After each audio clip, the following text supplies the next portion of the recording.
Hello and welcome to the Mint Report, a wrap-up of the day's business news. Here are the top stories. 2G auction fetches government 3,500 crore rupees. Indian exports rise 4.25% in February. Indian shares snap 4-day rising streak. Starting with the much-awaited telecom spectrum auction, the government has managed to garner 3,500 crore rupees after 3 rounds of bidding. There was only one bidder for the CDMA category of spectrum. The earnings were less than what the government had hoped for. Systema Sham Teleservices was the only bidder for the CDMA spectrum, also called the 800 MHz airwaves, for 8 circles. The company had applied for 11 circles but had bid for only 8. This means it will shut operations in Mumbai, Maharashtra and eastern Uttar Pradesh. The company, however, is unlikely to pay any money for the first 7 years of operations, as the government has allowed it to offset the payment against the license fees paid in January 2008. Moving on to trade data, which was released today. India's exports grew for a second consecutive month in February by 4.25%.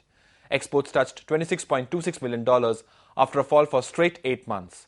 Imports during the month increased 2.6% to $41.8 billion, leaving a trade deficit of $14.92 billion in February. Few of the sectors which perform well include engineering, textiles, rice, pharmaceuticals and chemicals. The bad news from the auto sector continues. It recorded the biggest slump in growth in the last 12 years. Car sales slumped an annual 25.7% in February.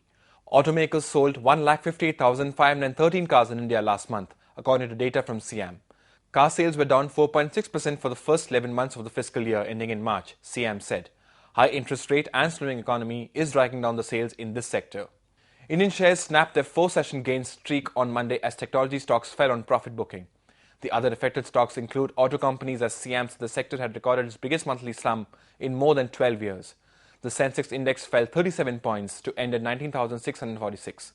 The broader Nifty fell 4 points to end at 5,942. Investors are awaiting the industrial data due on Tuesday and wholesale inflation numbers due on Thursday. That's all we have for you. Thanks for watching.